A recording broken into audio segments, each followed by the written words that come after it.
नमस्ते, मेरा नाम है याज्ञवल्क्य। छत्तीसगढ़ का नाता राम से है और इस समय चर्चाएं भी राम की है।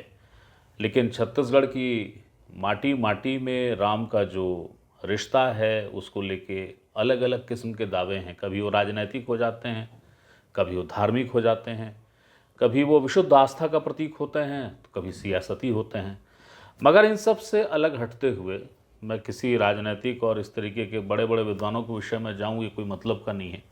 मैं उन छोटी छोटी किस्सों को खोज रहा हूँ जिनसे राम का, रामचरितमानस का, मानस के किरदारों का, पात्रों का कोई रिश्ता जुड़ता हो। रायपुर के पास एक गांव है, गांव का नाम है चंद्रखुरी, और कहते हैं कि वैद्यराज सुषेण का गांव था वो। जी वही सुषेण। जब लक्ष्मण को ब्रह्मास्त्र लगा था, इंद्रजीत ने वो बाण मारा था, तो सुषेण ने वो बताया था कि संजीवनी लेकर आओ तो इसका प्राण बचेगा। और हनुमान जी उड़े और उसके बाद बाकी सब मानस में दर्ज है। मेरे साथ हैं राहुल सिंह सर। आपको जब पुरातत्व के बारे में कुछ बात करनी हो, कुछ जानकारी लेनी हो, तो आपको इनके पास आना ही पड़ेगा। मैं इन्हें इंसाइक्लोपीडिया कहता हूँ छत्तीसगढ़ के संदर्भ में। सर प्रणाम। जी नमस्कार सर, चंद्रखुरी को लेके बहुत सारी बातें होती रही हैं जी। लेकिन सुषेण से क्या रिश्ता जुड़ता है? और ये सुषेण लोकोक्तियों वाला सुषेण है या इनका कोई प्रसंग अपने को मानना चाहिए मानस के उस राजवैद्य सुषेण से जो बहुत मानिंद वैद्य थे? मुझे मुझे ऐसा लगता है कि कुछ शब्द ऐसे हैं जो समानार्थी हो जाते हैं।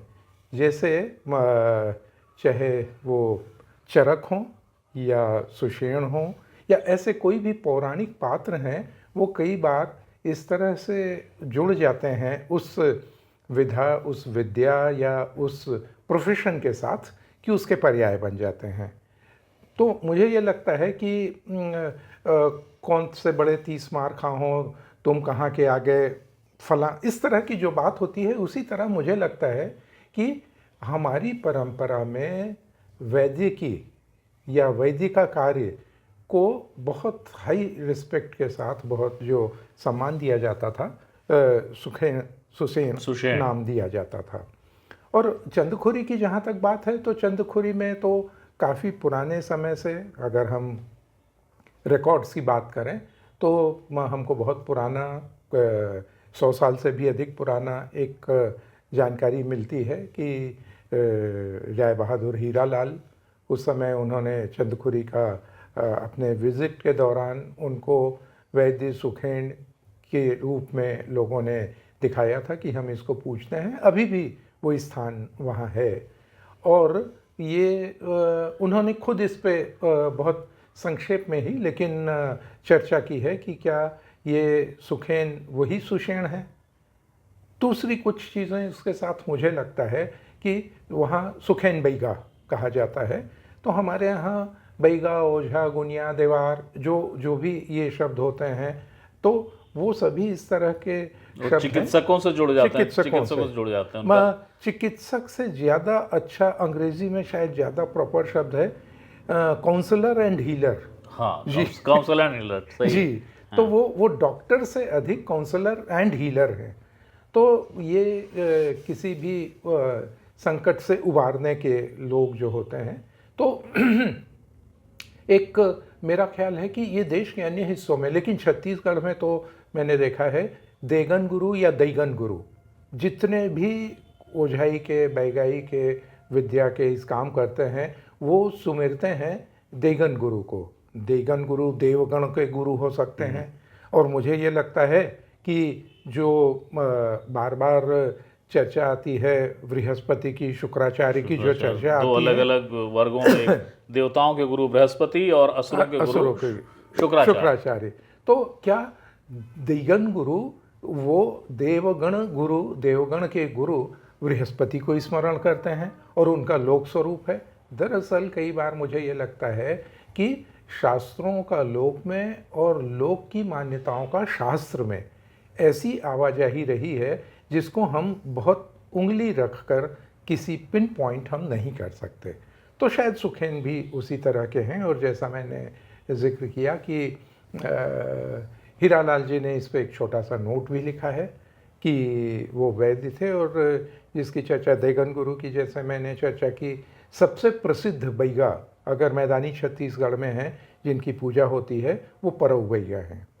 परऊ बैगा की हर गांव में स्थापना होती है, और ये माना जाता है कि वहाँ जाने पे इस तरह का कोई मर्ज ठीक होता है या उसके आसपास की वनस्पति से लाभ होता है, जैसी मान्यताएं होती हैं। और गांव में जो पुराने बैगा होते हैं, सुनहर बैगा, लतेल बैगा, इस तरह के नाम मिलते हैं। और यहाँ तो एक बहुत प्रसिद्ध है जो केसकाल में रामाराम के पास जो डॉक्टर बाबा, एक मुस्लिम डॉक्टर थे, वो थोड़ा अलग विषय हो जाता विषय है। हाँ। लेकिन उस तरह का अगर कोई व्यक्ति रहा है जो काउंसलर, हीलर, डॉक्टर रहा है, तो उसकी देव की तरह ही स्थापना कर देना और उससे ये मान के कि उससे लाभ होगा, ये परंपरा रही है। मुझे लगता है कि इस तरह की कुछ मिली जुली चीज़ चंदखुरी और हीरालाल जी ने एक बहुत रोचक बात ये भी कही है कि चंदखुरी तो बहुत सारे गांव हैं, छत्तीसगढ़ में कई चंदखुरी हैं, लेकिन इस चंदखुरी को बैद चंदखुरी कहा जाता है।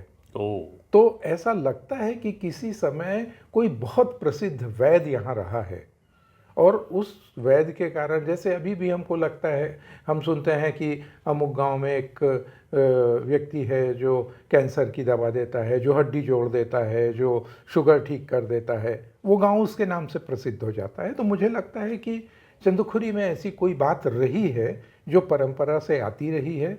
बाकी चीज़ें और तथ्य थोड़े शायद धूमिल हो गए हैं, डाइल्यूट हो गए हैं, लेकिन वो नाम रह गया है, ऐसा मुझे लगता है। मैं एक चीज़ आप लोगों को बता देता हूँ। जब बीते विधानसभा ने 2018 से 2023 के बीच विधानसभा का सत्र चल रहा था, किसी एक सत्र में, मैं एग्जैक्टली याद नहीं कर पा रहा हूँ कि सत्र कौन सा था, मगर प्रखर वक्ता और उस समय विपक्ष के सबसे मेधावी वक्ताओं में से एक अजय चंद्राकर ने एक बहुत प्रभावी वक्तव्य दिया था। उन्होंने चंद्रखुरी का जिक्र किया था और सरकार की अवधारणा को ललकारते हुए कहा था कि जिसे माता कौशल्या का आप स्थल बताते हैं उस पर तो प्रश्न है, मगर याद रखिए कि वो वैद्यराज सुषेण की नगरी थी। शायद उसके पीछे यही कुछ पृष्ठभूमि रही होगी। ये लेकिन थोड़ा सा विवादित विषय हो जाता है, लोग बचते हैं। बहुत संक्षेप में बताइए, वो जो एक माता कौशल्या का मंदिर कहा जाता है, रिकॉर्ड ब्रिटिश गजेटियर्स या बाकी चीज़ों में उसका कहीं कोई उल्लेख है? मैं नहीं उसके आगे पीछे जानना चाहता। नहीं, मेरी जानकारी में पुराने कोई संदर्भ तो मिल जाएंगे, लेकिन जितना मैं याद कर पाता हूँ कि इसी लेख में जो हीरालाल जी ने जो लेख लिखा था, उस लेख में जो मेरा ख्याल है तीसरे दशक का, 20वीं शताब्दी के तीसरे दशक का, उसमें एक पंक्ति का उन्होंने जिक्र किया है कि यहाँ कौशल्या का मंदिर है, और फिर उससे रिलेटेड चीज़ें जलसैनी तालाब कहा है। जलसैनी तालाब से संकेत मिलता है कि जलशयनी तालाब है। जलशयनी तालाब से ये पता लगता है कि वो शेषशाही विष्णु की स्थापना तो नहीं रही है, वहाँ बीच में टापू है। तो क्या ऐसा संभव है कि वहाँ विष्णु की स्थापना रही हो, या विष्णु के किसी अवतार राम की वहाँ कोई अवधारणा रही हो?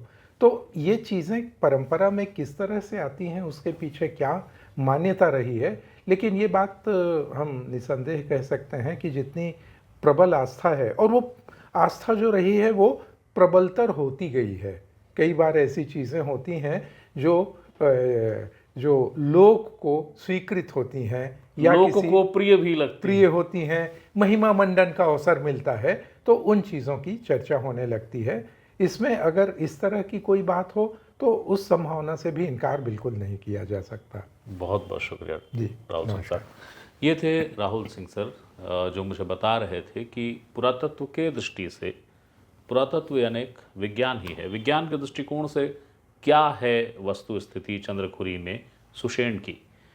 लोक आस्था ये कहती है, प्रचलन भी ये है कि वैद्यराज सुषेण का गांव था, लेकिन पुरातत्व विज्ञान के दृष्टिकोण से अगर आप देखें तो राहुल सिंह जी ने उसको पूरे ब्यौरे से समझा दिया है कि आप कई बार लोक आस्थाएँ प्रचलन के साथ जुड़ती चली जाती हैं, कुछ पुरातन कथाएं उस लोक मान्यता को और वर्तमान प्रसंग को जोड़ देती हैं।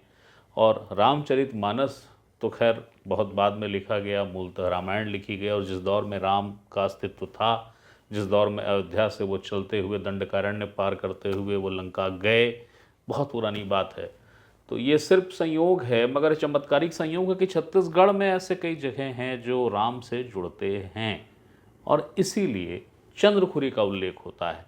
कौशल्या जी के मंदिर के रूप में ख्याति है, मगर वो सुषेण की भी नगरी है, इसे भी लोग जानते हैं।